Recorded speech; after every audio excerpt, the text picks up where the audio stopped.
Okay, you know what? Let's cheers.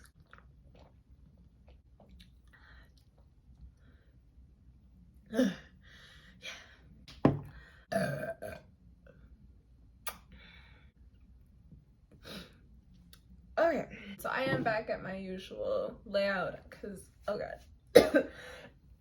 I am back at my usual layout because I am also working.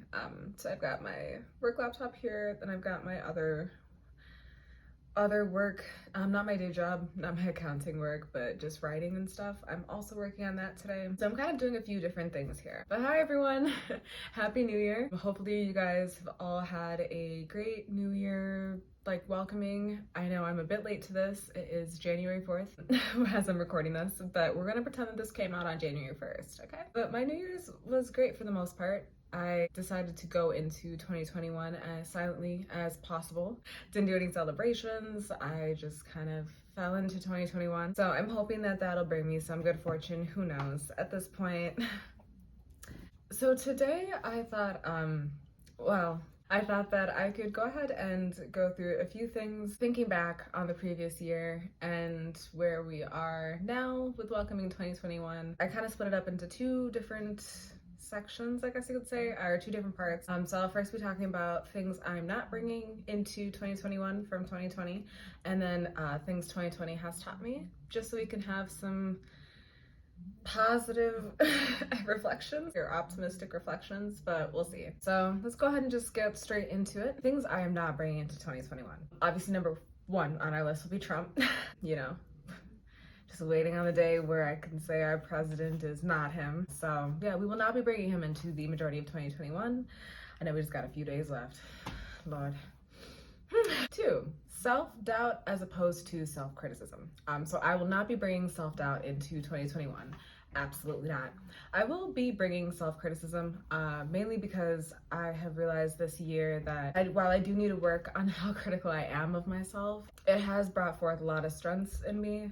2020 has really, it's really tried me. I think somebody said, like, if 2020 didn't make you a hustler, you just don't got the hustle in you. And I'm like, I mean, where's the lie though? Like, this year's really kicked my ass. I will not be bringing self-doubt. I think I had a lot of it in 2020. I questioned a lot of my writing, like just like being critical of yourself is knowing that you can do better and challenging yourself too.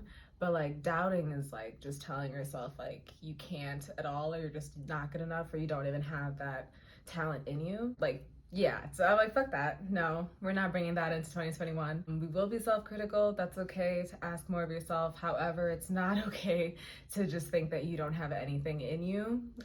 So yeah, 2020 was a draining fucking year, but 2021 I'm like, nah, I'm cutting that shit out because I know my talents, and I'm like, I'm not going to think any less of myself, you know what I mean? But we will still work on the balance with our self-criticism. It's not okay to ask too much of yourself, you know? Number 3 on my list of things I will be leaving in 2020 and I will not be bringing to 2021 will be people who crave constant communication. Like, I mean, like, constant communication. And this is coming from someone like, I love to communicate. Communication is probably one of my greatest strong suits. My sun sign is a Gemini, ruled by Mercury. Communication is my everything. However, I value like meaningful communication. I feel like I say this a lot, but like I truly do value meaningful communication. I value the type of communication where like we have things to talk about when we get together. I think people in this generation especially needs to understand what like spaces, you know, and allowing people to live their own lives as well. Even in a relationship, I think it's great to communicate with your like significant other. I also think it's important to miss that person, and like to allow yourself to miss that person, you know, like give yourself some time to do things by yourself. It's not healthy to kind of attach yourself to someone or feed into that dependency. I think I will be just trying to gain more people in my life that have their own things going on. So when we do want to get together, when we can finally plan something, it's like we've got so much to say, you know, so much to talk about.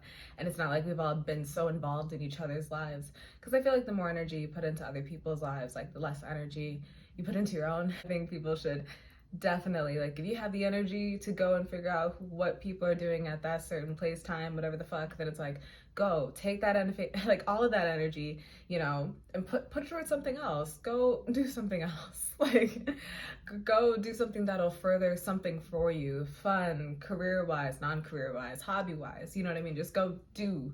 So it's like you have more experiences. I want more people in my lives that are more focused on themselves, I guess you could say. Something else I will not be bringing into 2021, that would be arguing with stupid people. This year has been the year of just like like just, oh God, people who want to have the loudest voices but do the least amount of research. You know, that's what 2020 was. It was draining. It was definitely draining. Having to get online and feel like you need to educate someone.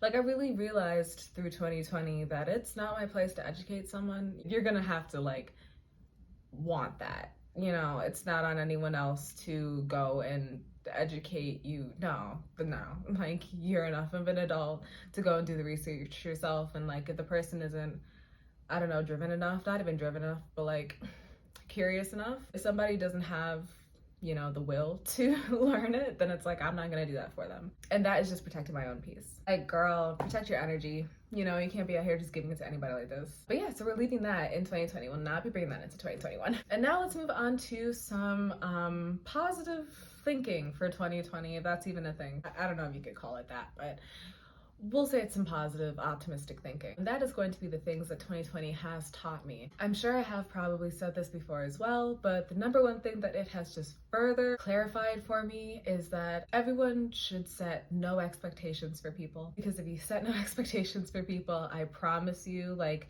the letdown will be almost like, you work it to the point where it's almost non-existent. You know what I mean? That type of shit. Where you can sit there and be like, you know what? I have taken into account every scenario where they could have let me down, and I have made my peace with any outcome from all those scenarios. You know what I mean?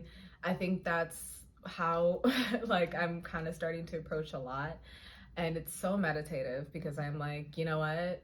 This person can literally do anything. You do not know a human being. That's just facts. When somebody does then turn out to be the person I didn't think they are, it's just like, okay, cool. You know, now that's just a little thing you can jot down and put in their file of who they are as a character. And, you know, you just keep pushing. Because I'm like, thinking over that little shit and letting that shit snowball is not okay. I hate all the energy that I used to give to that stuff. So yeah, set no expectations and you will never be disappointed. Well, I don't know about never, but like, less disappointments in your life, that I can guarantee. 2020 has also taught me how to get comfortable with myself, both physically, emotionally, mentally, you know, like truly being comfortable with being alone. I think 2020 was very eye-opening for a lot of people who are a lot more social, because, you know, all of a sudden you can't do that, you can't be social. And so now you have to find other ways to entertain yourself, and most often, you know, like, you had to be your own source of entertainment. You also had the internet and everything, but I do try to stay off of social media a lot. And because I essentially had to get comfortable with myself, I also learned from 2020 that I am definitely an addict. I think I'm an addict in many ways. I think more people realized this year that they were, and I think the word addict probably scares them enough where they wouldn't like necessarily admit that to other people or maybe even to themselves. But I think this year definitely taught me that I am 100% an addict to a lot of things. You know, I think for sure drinking. I started quarantine with a bang. I think we had drinks like every morning while I was working and stuff. And I mean, now we've definitely like waned off drinking during the weekdays and stuff, but yeah, it was really uncomfortable just thinking I needed substances to make my life entertaining, you know. And I understand that, you know, we're on lockdown, it is boring, you're home, but I'm like, did I need it every day? Yeah, so maybe I'll like make a whole video on that if you guys want to. But I think like both me and my sister, we have a pretty interesting outlook on how we like view addiction and what that can mean for a person, and just any person. I think everyone's addicted to something. And I think everyone's capable of abusing pretty much anything, you know. Another thing 2020 has taught me is that, well, I don't know what taught me, but like just made me realize I probably am not fit to stay in the US for forever. I already knew that I wanted to leave the country. at some point, you know, just kind of get enough money, like save enough, and then move everything maybe remotely or figure out work there. But yeah, I for sure didn't want to stay here forever. But this year has definitely just kind of further solidified the fact that like this is not endgame for me. I don't think the US has ever been endgame for me, but now I really know. I will obviously be here a little longer, but that was just like a bit more eye-opening. I think it kind of like lit a fire under my ass to look at other places, both me and my sister, and see where, you know, we could potentially up and move to if we decided to like change the scenery, change everything really. The last thing that 2020 hasn't even taught me, I don't know, maybe another awakening, is people's outlook on racism. 2020 was really the year where people thought that like racism was back. Like racism hadn't existed the last like, well, God, who knows how long, including, like, I mean, after post-slavery, right, last 400 years or something. That's the part that always kind of threw me, because I'm like it never left. I don't know. 2020, man, it really tried my patience in that way, because I think the way that people were talking about certain things, I was like, no, like, your ignorance is showing. And you know what? I don't blame you. Ignorance is bliss. If you can live in that utopia, ignorance is bliss. It's, you know, addictive. Like, no one wants to see sad things. That's a given. You know what I mean? But yeah, I think the fact that people really thought that this was the first like isolated incident or anything, just, it was a trying year, man. Well, we move into 2021 and I don't know, like blackout 2020 from our memory until we reach a ripe age of like 50 something and we get weird flashbacks and like PTSD from the last 12 months we endured. Felt like 40,000 months really, but you know, it's fine. I just want to say that through it all, you guys have been amazing.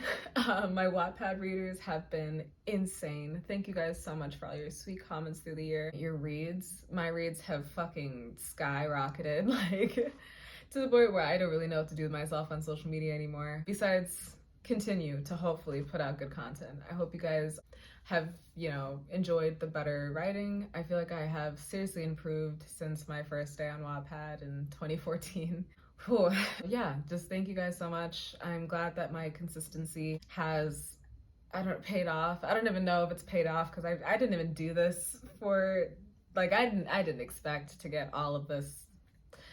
I can't even think or conjure words right now, but the support, there we go. I didn't expect to get all of this like support and all the reads and everything, so thank you. I love you guys so much, and I hope you all just, you know, survived the year, really. Like I said, that's pretty much all I could have asked for you this last year. 2021, I've got some crazy shit lined up. Y'all thought I was, listen, no, I got my mojo back mid-2020, like a bitch got to work, okay? All right, we got to work. I think you guys saw that I cranked out, finished Fight Club in September.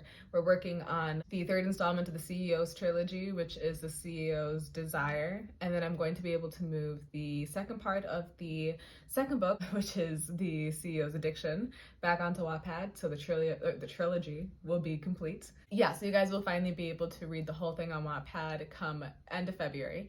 And then I am going to be launching I'll keep it under wraps for now, but you guys will see in March. I'll be launching some new stuff. I've been working on some other writing. I've got some surprises for you guys. So yeah, 2021, just keep the momentum. Just another side note, like, I am super proud of myself. I feel like I never toot my own horn enough. I have really been kicking ass in the gym. If you guys are thinking about putting some New Year's resolutions, some New Year's goals out there, thinking about improving your fitness or whatever, message me. I am horrible at getting the messages on my Wattpad or my YouTube. I'm gonna try to do that, but like, my Instagram is pretty good. So if you guys just wanna like talk workouts, meal plans, all that shit. That's how I got through most of 2020 and working out, is having a gym buddy. So I think it's awesome to just have someone to hold you accountable. I think that it's so underrated, having someone who can just tell you to get the fuck up and do it. That's the motivation that a lot of people need. Yeah, let's do it. Let's eat this year. Let's eat good. And I'm just excited to ride out the rest of this year with you guys. I have started this year with watching quite a few things. So I think you guys are gonna get a few videos here. I'm literally gonna go change my t-shirt and then come back and record another one here. So shut the fuck up if y'all see the same face in a different fit. Mind your own business. It's fine. Happy New Year. Take care, my lovelies. Bye.